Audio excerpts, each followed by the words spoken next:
미화 십자가 교회, 우리 규모는 크지 않지만 굉장히 유명합니다.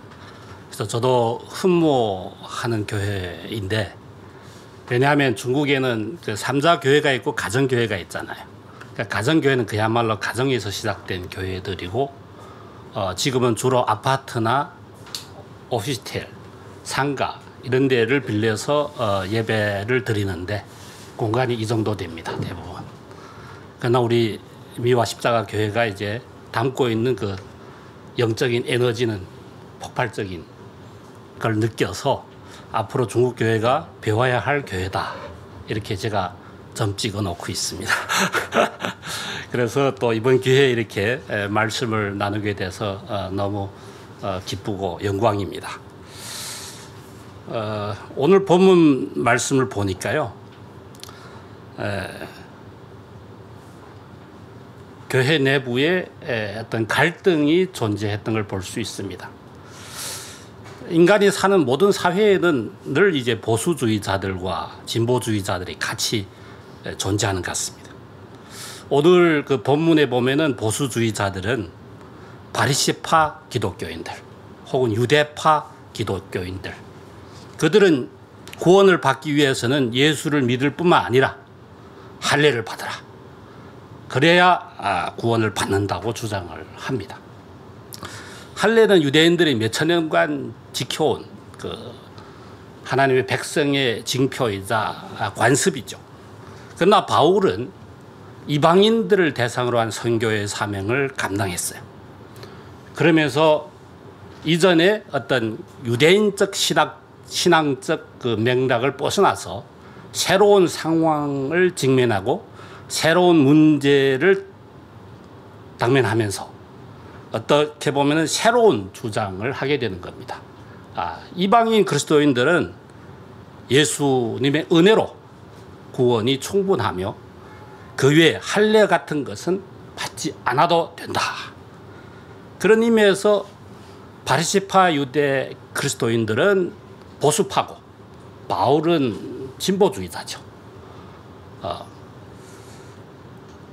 그야말로 바울의 주장은 어떻게 보면 그 당대로 놓고 보면 굉장히 과감한 주장이었고 지금까지 없었던 주장이었어요.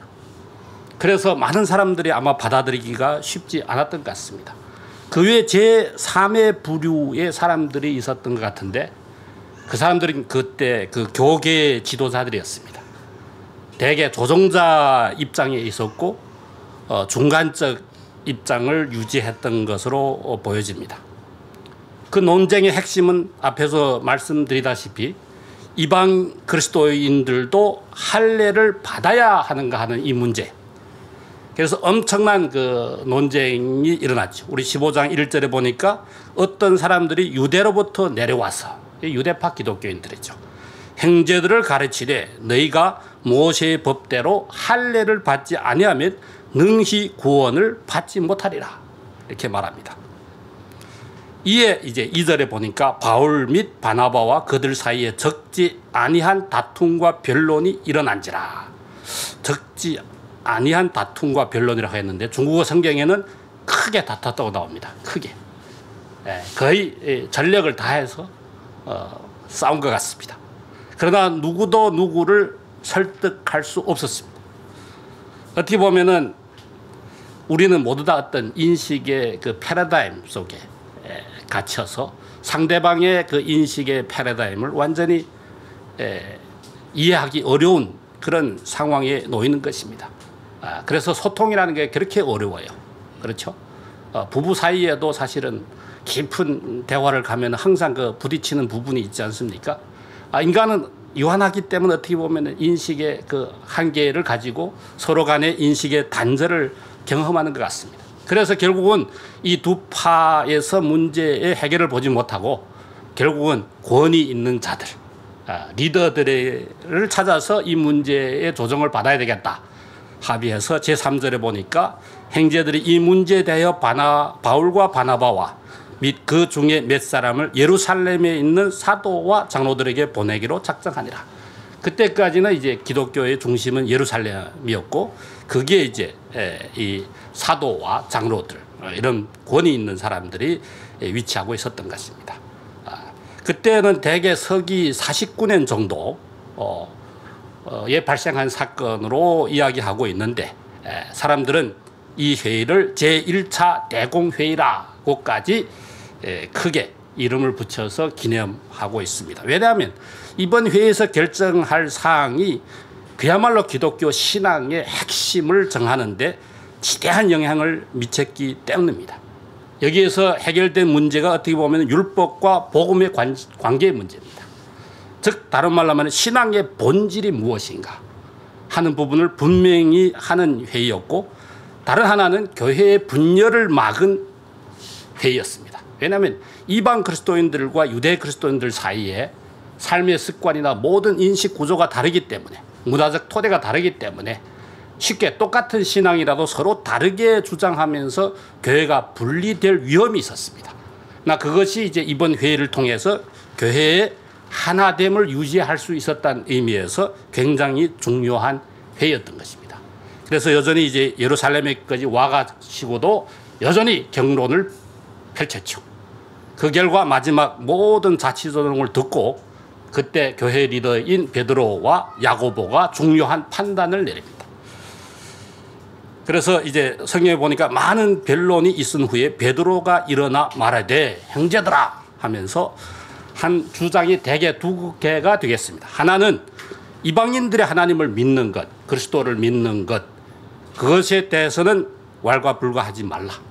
이방인들도 하나님의 백성이 될 수 있다는 이야기고, 그리고 두 번째로 지금 너희가 어찌하여 하나님을 시험하여 우리 조상과 우리도 능히 매지 못했던 멍에를 제자들의 목에 두려 하느냐. 즉 이방인들에게 할례와 같은 율법을 강요해서는 안 된다는 그 질타를 지금 누구한테 날리고 있죠? 유대파 기독교인들에게 날리고 있습니다. 베드로의 뜻은 이방인들도 동일하게 오직 예수 그리스도의 은혜로 구원을 받을 수 있다는 입장인 거죠. 누구의 손을 들어줬습니까? 유대파 그리스도인하고 바울의 입장에서 누구의 손을 들어준 것 같습니까? 바울의 입장을 들어줬죠. 그렇게 함으로 인해서 오히려 복음의 진리의 선명성이 뚜렷하게 드러난 겁니다. 참 우리가 생각하건대 조금 이해할 부분이 유대인들의 신앙의 연장선상에서 예수 그리스도의 복음을 이해할진데, 이번 회의에서 분명히 지지한 것은 오히려 그 테두리를 넘어선 이방인들에게 적합한 복음, 그것을 대변하는 바울의 입장을 베드로가 지지하면서 오히려 너희가 어찌하여 하면서 질타하는 모습을 볼 수가 있습니다. 그래서 바울은 베드로와 함께 복음의 진리의 선명성, 그 진리의 본질을 부각시킨 거죠. 근데 여기서 끝난다면 어떻게 되겠습니까? 그러면은 유대파 그리스도인들이 불복하겠죠. 상처받겠죠. 그러면서 이제 교회의 분열의 위기가 도래할 수 있습니다. 우리 소위 말하는 그 진리의 그 선명성 혹은 순수성을 강조할 때 오히려 교회가 갈라지는 그런 역사를 우리가 볼 수 있겠습니다. 그러나 여기에서 또 한 중요한 리더인 야고보가 또 한마디 보충을 합니다. 야고보는 예수님의 동생으로 알려져 있는데 형을 좀 잘 만나야 되겠다는 생각도 좀 듭니다만 그때 최고의 리더로 자리를 잡고 있었던 것 같습니다. 그래서 야고보가 대답하여 이르되 형제들아, 내 이견에는 이방인 중에서 하나님께로 돌아오는 자들을 괴롭게 하지 말고. 이 말은 무슨 말이죠? 이 말은 바울의 편을 들어주는 겁니까? 아니면 유대파의 편을 들어주는 겁니까? 결국은 율법을 강요하지 말자는 이야기죠. 그러니까 바울의 편을 들어주지만 거기서 끝나지 않고 다만 우상의 더러운 것과 음행과 목매어 죽인 것과 피를 멀리하라고 편지하는 것이 옳으니. 이것은 누굴 배려한 이야기죠? 유대인들의 율법의 규례, 그들이 중요하게 생각하는 그것을 배려한 겁니다. 그러나 이것이 구원에 직접적 관련이 있습니까? 없습니까? 없습니다. 없지만 그것이 비본질이라고 해서 쉽게 무시하는 것도 아니라는 것을 볼 수가 있습니다. 왜냐하면 그것을 통해서 교회의 하나됨을 유지할 수 있었기 때문입니다. 유대인의 삶의 방식을 긍정함으로써 그들이 몇천 년간 유지해왔던 종교적인 정서를 어루만져 주었던 것입니다. 그래서 이번 회의는 아주 성공적으로 진리의 명정성과 선명함과 교회의 하나됨을 잘 유지했던, 그야말로 리더들도 굉장히 훌륭했던 것 같습니다. 이 회의 결정이 앞에서 말한 바와 같이 중차대한 역사적 의미를 갖습니다. 만약 우리가 이번 회의에서 유대파 그리스도인들의 이견을 지지했다고 한다면 어떤 일이 발생했을까요? 기독교인은 다 할례를 받아야 되고 기독교인들은 다 율법의 조항들을 부분적으로 지켜야 된다. 이런 조항이 있다면은 이러한 복음이 헬라인들이나 로마인들이나 다 민족들에게 전해졌을 때 어떤 일이 발생할까요? 우리가 그 복음의 그 정신을 깊이 깨닫기 그 전에 아마 할례 이런 여러 가지 부차적인 조건에 의해서 복음의 길이 닫힐 수가 있었을 것입니다. 바로 바울이 이 같은 복음의 진리에 대한 선명한 이해 때문에 유대교라는 유대인이라는 경계를 넘어서 복음이 그리스와 로마에 힘있게 역동적으로 뿌리를 내릴 수 있었다고 우리가 볼 수가 있습니다. 그래야 이 복음은 새로운 문화와 제도적 토양 속에서 새롭게 융합되면서 거기서 이제 변혁적 힘을 발휘할 수 있었던 것입니다. 그러나 그것이 또한 헬라화되고 로마화되면서 그것이 새로운 시대로 진입할 때 오히려 그 본래의 그 문화와 제도의 융합이 새로운 시대로 넘어가는데 또 걸림돌이 되기 시작합니다. 그래서 교회 내부에는 또한 새로운 개혁의 목소리가 생기고 새로운 인물이 등장하면서 기독교의 새로운 역사의 장을 열어가는 그런 반복적인 역사를 우리는 볼 수가 있습니다. 그러면서도 새로운 시대와 새로운 문화와 새로운 제도 속에 기독교가 들어갔을 때 기존의 기독교에 대해서 새롭게 성찰을 하게 됩니다. 성찰하면서 그 우리가 가지고 있는 기독교 체계 속에는 그 복음의 본질과 진리의 본질과 비본질적인 부분을 구별하면서 새롭게 문화와 제도의 옷을 입혀가면서 기독교는 발전해 왔다는 것입니다. 제 생각에 지금 한국에도 최근에 선교형 교회가 굉장히 부각되고 있죠. 한국뿐만 아닙니다. 영국, 미국, 오스트레일리아 지금 전반 기독교의 새로운 붐이 일어나고 있죠. 그것은 왜 그렇죠? 시대가 바뀌었기 때문입니다. 시대의 코드가 바뀌었고 언어가 바뀌었고 가치관이 바뀌었고 삶의 방식이 바뀌었는데 이전의 기독교의 방식은 기독교의 본질뿐만 아니라 이전의 문화와 제도와 가치관하고 결합되어 있기 때문에 그 비본질적인 부분을 벗어서 새로운 시대와 문화 속에 새롭게 적응해가면서 그 시대를 새롭게 바꿔가는 그런 사명이 있기 때문입니다. 이처럼 이제 인간의 문화적 한계, 문화와 복음이 만날 수밖에 없는데 복음이 일단 문화의 옷을 입었을 때 그 문화적 한계가 그 시대 속에서는 유효하지만은 새로운 문화와 시대 속에 들어갔을 때는 그 문화가 이제 걸림돌이 되기 때문에 복음에 장애가 생긴다는 것입니다. 뿐만 아니라 우리 인간은 스스로 자신의 욕망을 복음에 투입하기도 합니다. 그 가장 분명한 예가 가톨릭의 면죄부 사건입니다. 면죄부 들어보셨죠? 면죄부는 아마 죄책 보상에 대한 자연주의 사상에서 비롯된 것 같습니다. 즉 공로 사상이죠. 그래서 대개 기원 11세기 십자가 제1차 십자군을 발동하면서 이제 이 면죄부에 대한 개념이 이제 등장하게 되는데 그 징병을 위해서 그 예루살렘으로 진격하는 사람들은 무장순례라는 이름으로 그래서 이 징집에 응하게 되면은 너희들은 앞으로 연옥에서 받을 고통의 형기를 줄이거나 면할 수 있다는 이야기를 한 겁니다. 그러니까 젊은 사람들이 동하겠죠. 천주교는 우리 개신교와 다르게 이제 연옥이라는 개념이 있어요. 마치 감옥처럼 우리 인생에 지은 죄는 그 연옥에서 어느 정도 대가를 지불하고 천국으로 이동하든지 더 심하면 지옥으로 바로 가겠죠. 그러나 대부분 연옥에서 이제 머무는 시간을 줄여준다는 거예요. 그러니까 그것이 이제 사람들에게 그 신앙인들에게 굉장히 큰 동료가 되었겠죠. 그러나 그것이 14세기 경에 보면은 단순히 십자군 참여가 아니고 여러 많은 선행들도 이제 그 연옥에서의 고통의 현계를 줄이는 효과를 가진다는 거예요. 그 중에 하나가 그 로마를 순례하는 겁니다. 로마를 순례한다는 건 또 무슨 이야기겠죠? 로마를 신성화했다는 거죠. 로마를 갔다 오는 것만 해도 그 거룩한 그 지역에 갔다 왔기 때문에 나의 많은 죄가 이제 사함을 받는다는 거죠. 그것이 또 계속 발전합니다. 발전하기를 죽은 자들을 위한 면죄부가 또 있습니다. 여러분들 부모님이나 조상이 연옥에 가 있을 가능성이 큰데 여러분들이 헌금을 하면은 그 조상들의 영혼이 연옥에서의 그 기한이 줄어들면서 이제 천당으로 간다는. 그럼 우리 효를 강조하는 사람들이 그런 일을 하게 되겠죠. 또 더 나아가서 죄를 짓기 전에 이제 면죄부가 있습니다. 여러분 돈만 있으면 먼저 면죄부를 사면은 앞으로 자유롭게 죄를 지으셔도 됩니다. 먼저 보험에 가입하는 이런 형태.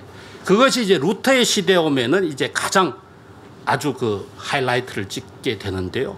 여러분들의 동전이 헌금함에 떨어지는 그 순간, 그 동전이 떨어져서 땡그랑 소리를 내는 그 순간 당신들의 부모님의 영혼은 연옥에서 천국으로 옮깁니다 하는 이러한 설을 발표했죠.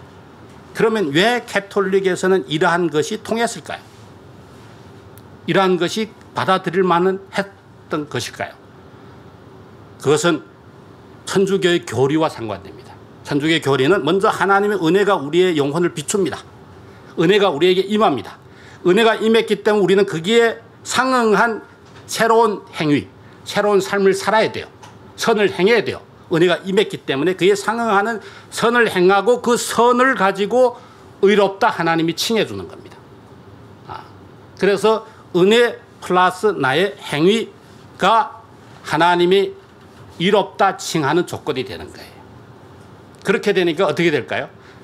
이 행위 부분은 인간이 도저히 하나님의 요구에 도달할 수 없다는 절망감을 느끼게 됩니다.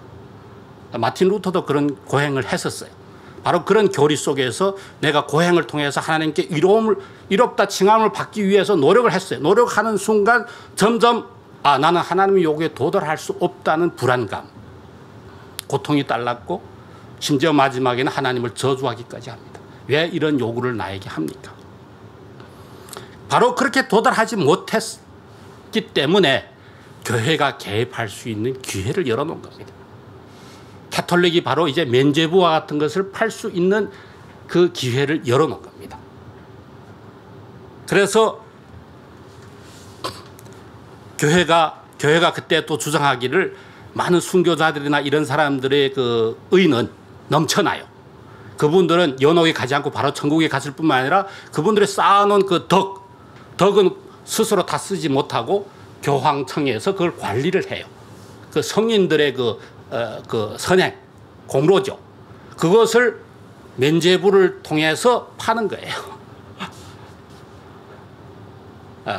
그것이 이제 그 교리, 은혜 플러스 선행이 하나님의 칭이라는 요 구도 속에서 가능했다는 거죠. 그럼 마르틴 루터의 종교개혁은 어디에서 발생한 겁니까?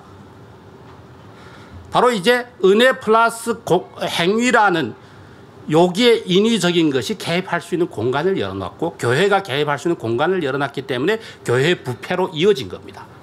근데 마틴 루터는 의신칭의를 주장했죠. 믿음으로 바로 의롭게 되는 겁니다. 그러면은 여기에 인간의 행위가 들어갈 공간이 있어요, 없어요? 없어요.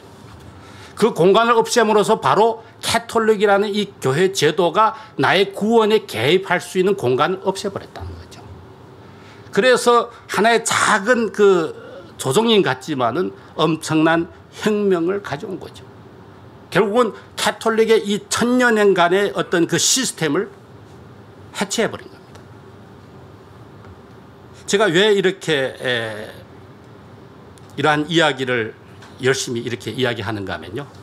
저는 이제 중국 교회가 당면한 문제가 이것과 관계 있다고 보기 때문에 그렇습니다. 저는 한국에 일찍이 97년도에 와서 신학을 유학을 했는데요. 10년간 공부하고 2007년에 다시 베이징으로 들어가서 섬기게 됐어요. 2007년 그때 신학 박사를 마치고 중국에 들어가서 뭔가 좀 중요한 일을 해야 되겠다는 생각을 했는데, 제가 중국에 들어가는 그 순간부터 중국이 그때 10년간 엄청난 변화를 겪었고, 사실은 저는 중국 기독교의 전체 흐름에 대해서 몰랐어요. 그냥 이제 베이징에서 한 교회에서 예수 믿고 뜨거워서 한국에 와 신학 공부하고 돌아갔기 때문에 중국 교회 전체 흐름을 몰랐어요. 그래서 저는 이제 그 두 가지 질문을 던졌어요. 중국 교회 지금의 필요가 무엇인가? 가장 필요한 것이 무엇인가? 두 번째는 내가 할 수 있는 것이 무엇인가? 이 두 가지 질문을 가지고, 사실 제가 PhD를 가졌기 때문에 여러 지역에 가서 강의할 수 있는 기회를 가졌어요. 그러면서 그 지역 교회들하고 물어봤습니다. 중국 교회에 가장 필요한 게 뭡니까? 하니까 중국 교회는 바뀌어야 된대요. 바뀌어야 된대요. 변화해야 된대요. 계획돼야 된대요. 계획되지 않으면 중국 교회는 위기라는 거죠. 침체되어 있기 때문에. 그래서 제가 또 물었습니다. 어디에서 어디로 바뀌어야 됩니까? 물어봤어요. 대답하는 사람 없어요. 어디에서 어디로 바뀐다는 건 쉬운 이야기 아니죠. 그것은 이제 미래를 바라볼 수 있는 예견력이 필요한 거죠. 그래서 대답하는 사람은 없기, 그러나 바뀌지 않으면 안 된다는 것은 확실해서, 그래서 이것부터 제가 정립을 해야 되겠다 해서 중국교회는 세 가지가 바뀌어야 된다고 후에 제가 이야기하기 시작했습니다. 중국교회는 집회형 교회에서 목양이 있는 교회가 돼야 된다.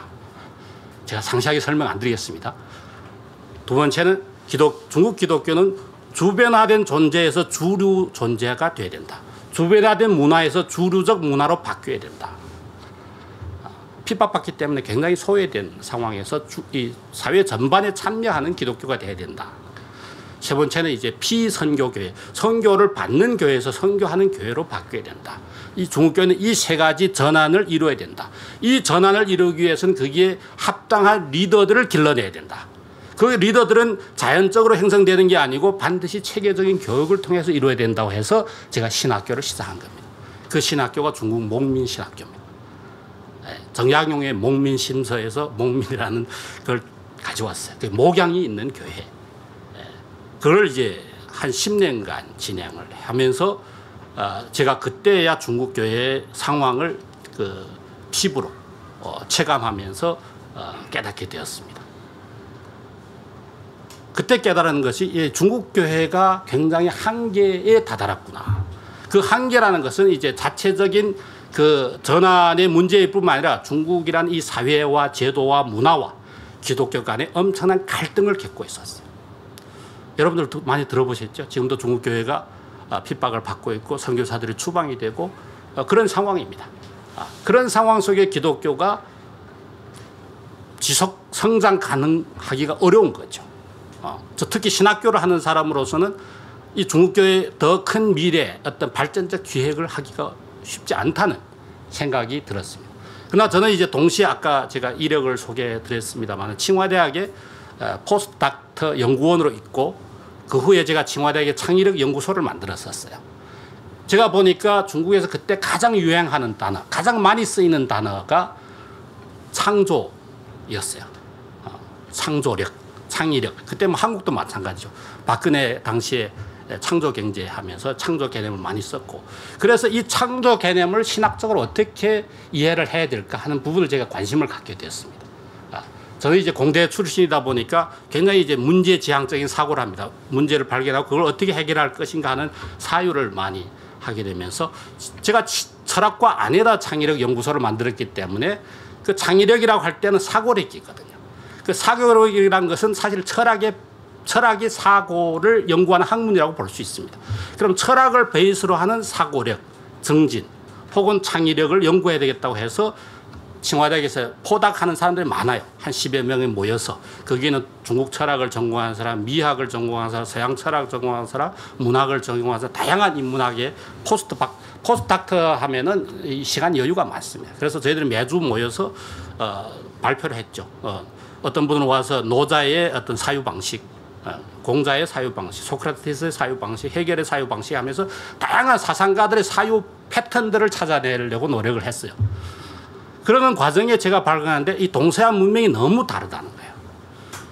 너무 다른데 그때 이제 제가 이 기독교와 연결을 하면서 기독교가 서구적 문화, 역사, 제도적 맥락에서 성장 발전해 왔는데 그것이 중국이라는 다른 문화와 제도와 역사적 맥락 속에 들어왔을 때 여기서 발생하는 충돌은 다각적일 것이다. 우리가 일반적으로 기독교가 핍박을 받는다는 그 개념, 핍박이라는 개념으로 지금 오늘날 중국 기독교가 당면한 문제를 다 설명한 것이냐. 그 전후 맥락이 있을 건데 그리고 그 충돌도 다차원적으로 이루어질 것인데 거기에는 본질적 충돌이 있을 것이고 비본질적 충돌이 있을 것이다. 그럼 비본질적 충돌들은 해소해버려야 되는 것이고 본질적인 것을 우리는 오히려 살려내는 방법을 찾아야 되겠다. 그렇게 하기 위해서는 동서양 문명에 대한 깊은 비교 연구가 필요하고 또 기독교가 서구에서는 어떻게 형성 발전돼 왔는지의 맥락에 대한 정립이 필요하고 또 기독교가 중국에 당나라 때 들어왔거든요. 당나라 때부터 들어와서 기독교가 어떤 과정, 어떤 충돌과 이런 과정들을 겪어왔는지 그 부분들을 분명히 해볼 필요가 있겠다 하는 생각이 들었습니다.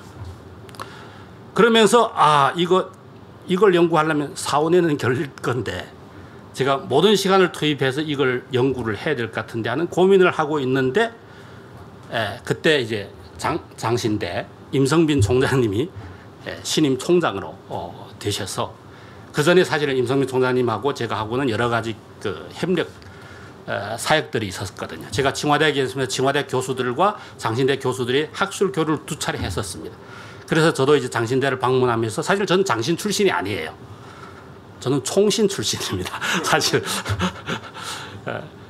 그런데 이제 장신대 이 학문적 분위기가 여러 가지가 좋게 느껴져서 이제 임성민 총장님한테 저희 생각을 이야기 드렸죠. 제 고민 이제 말씀한 대로 그대로 말씀드리니까 임성민 총장님은 또 중국에 한 20여 년간 계속 교류 관계를 가지고 있었기 때문에 중국 사람이 오면은 제가 또 칭화대학에서 이제 대한국 여러 가지 사역들을 했었기 때문에 아마 데려오면은 대중국 사역도 할 수 있을 것이라는 생각을 하셔서 저를 이제 어떻게 보면은 장신대로 오게 하셨죠. 근데 저는 이제 장신대에 와서 원래 한 4, 5년 있으려고 했는데 6년을 채워서 있었습니다. 제가 모든 강의나 모든 연구는 바로 이제 제가 설정한 그 문제를 해결하기 위해서 그야말로 전력을 다해서 연구를 했었습니다. 모든 과목들은 그것과 관련된 과목들을 개설을 하고 또 그 강의를 하면서 제 생각들을 많이 정립을 했습니다. 그것을 쭉 다 이야기하려면 이제 5과목이 개설이 돼야 돼요. 그래서 여기서 다 이야기할 수는 없고 자관 그런 걸 하면서 제가 6년 차 올해 2월 차 중국으로 들어가게 되는데요. 들어가서 이제 바로 제가 6년 동안 돌을 닦아왔잖아요. 그럼 뭔가 소리 질러야 되는 거잖아요. 칼을 빼서 휘둘러야 되는 거잖아요. 근데 여러분들 알다시피 많은 분들이 이해를 못 하더라고요. 중국이 지금 성교사들을 추방되고 있고 당신은 왜 장신대 이 교수직을 버리고 내려놓고 가느냐. 제가 이제 맥락을 말씀드렸습니다만 저는 여기서 취직하러 온 거 아니었거든요. 바로 문제가 있기 때문에 난 들어간다. 문제가 없으면 나는 들어갈 필요도 없고 이런 일을 할 필요도 없는 거죠. 그리고 문제가 크기 때문에 내가 기여할 수 있는 부분이 더 큰 거죠. 더 의미가 있는 거죠. 그래서 저는 이제 오히려 들어간 겁니다. 들어가니까 그야말로 이제 큰 일들이 기다리고 있더라고요. 너무 감사하죠. 그래서 제가 지금 들어가서 2가지 무브먼트를 하고 있습니다. 하나는 미셔널 철치 운동을 하고 있어요. 결국은 이 선교적 교회는 기독교의 복음과 그 새로운 상황하고 만나는 지점을 찾아가고 그것을 이제 살리는 방향으로 목회를 진행하는 거죠. 옛날에는 이제 상황하고 좀 동떨어진 교회의 전통을 중요하게 여겼다면은 지금은 시대적 상황 속에서 어떻게 복음이 그 상황 속에서 구현될 것인가 하는 것. 저는 그런 방식이 중국 교회에서는 너무 필요하다고 봅니다. 그것이 이제 진리성과 상황성이 만나는 건데 성육신의 원리에 부합된다고 생각합니다. 그래서 저는 이제 가서 신학교를 설립했어요. 다시 설립을 했고 그 신학교도 미셔널 철치를 개척하는 신학교다. 그래서 커리큘럼도 다 미셔널 철치 패러다임에 맞는 교과 과정을 만들려고 합니다. 그래서 제가 첫 강사로 성석환 교수님을 모셔갔습니다. 그래서 많은 분들이 신학교 일반 신학교하고 커리큘럼 너무 다른 것 같다. 처음부터 이것부터 시작. 제가 이걸 베이스로 한 모든 과정들을 개설할 것이다. 그래서 저희들 학생들은 뭐 논문 쓰는 것도 중요하지만 개척을 지향하는. 그래서 거기에 대해서 제가 처음에 말씀드렸습니다. 이제 미화 십자가 교회도 저희들이 좋은 샘플로서 연구해 볼 만한 또 배우고 싶은 그런 교회가 되는 겁니다. 왜냐하면 중국 가정교회는 규모화로 갈 수가 없어요. 종교 관리 조례에 의해서 가정교회는 불법적인 비합법적인 단체이기 때문에 규모화로 지금까지는 규모화로 가는 미국의 새들백 교회나 한국의 온누리 교회나 사랑의 교회를 배우는 그런 흐름이었어요. 제가 지금 미셔널 철치 한국에서 오래된 개념입니다만은 중국에서는 처음으로 제가 공식적으로 미셔널 철치 개념을 제시하고 또 매체를 통해서 신학교를 통해서 이 무브먼트를 지금 추진하고 있는 겁니다. 저는 그것이 기독교가 중국 사회에 적응하면서 오히려 자기의 합법성을 찾아가는 하나의 길이라고 생각하는 거예요. 그다음 하나는 이제 동아시아 기독교 연구소를 설립 추진하고 있습니다. 대학 안에다가. 중국은 지금 기독교에 굉장히 민감해요. 왜냐하면 중국과 서양, 미국 중심으로 기독교 세계화하고 갈등 관계에 있기 때문에 기독교가 굉장히 축소되고 있어요. 축소되는 상황에서 바로 그 지점이 저희가 공략해야 될 부분이 있죠. 그래서 제가 제시한 게 동아시아 기독교라는 거예요. 중국에서 기독교하면 중국과 서양이라는 이분법적 구조 속에서 대결 구조 속에서 이해를 합니다. 그렇기 때문에 기독교는 어떻게 보면은 중국에는 정치적 리스크를 가져다 주는 종교인 거예요. 그게 역사적으로 그렇고 오늘만 그런 게 아닙니다. 근데 제가 동아시아 기독교를 이야기를 하는 거거든요. 동아시아 기독교 개념도 저는 동아시아 신학 공동체, 기독교 공동체를 이야기하면서 이 개념도 처음으로 제시된 거예요. 왜냐하면 제가 한국에서 오래 있었기 때문에 이 개념을 제시하는 것이 적합할 수도 있고, 그리고 제가 중국에서 이런 공식적인 일을 하려면은 학교뿐만 아니라 정부 관련 부처들하고도 소통이 돼야 됩니다. 그래서 제가 제시한 것 동아시아 문명은 중국 문명과 같은 뿌리를 가지고 있다. 그래서 동아시 문화적 가치를 토대로 한 기독교는 중국 기독교의 건전한 발전에 도움이 된다. 그래서 기독교 공공담론이 위축되는 상황에서 동아시아 기독교 담론을 가지고 새롭게 공공담론을 열어가려고 하는 겁니다. 그랬더니 정부 관료들도 너무 좋아합니다. 이분들도 고민이 많아요. 중국의 기독교 인구가 적어도 8천만이 되거든요. 그게 절반 이상이 가정교회입니다.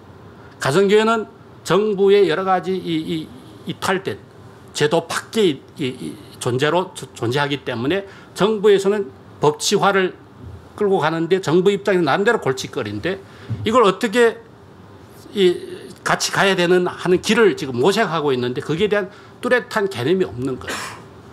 그래서 저는 아까 미셔널 철치 운동으로 직접 가정교회 문제, 나아갈 문제를 다루었고 동아시아 기독교 담론으로 한중일을 엮으면서 새로운 중국의 기독교 공공 담론을 열어가려고 하는 겁니다.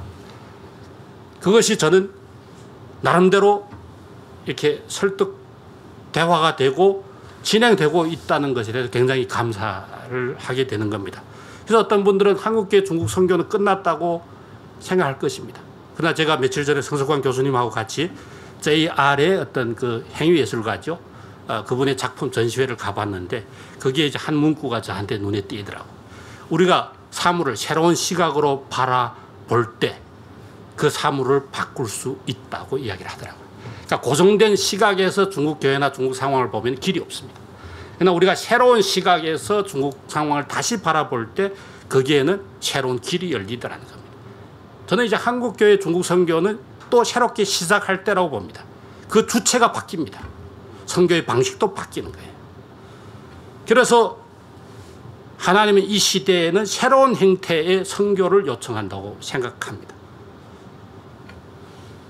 그래서 한국의 선교형 교회가 어떻게 보면 한국이라는 이 새로운 상황에 적응하면서 새로운 길을 찾아가듯이 중국이나 이 아시아의 새로운 그 필요를 발견하면서 한국교회의 사명을, 선교적 사명을 새롭게 가져갈 수 있다고 저는 생각합니다.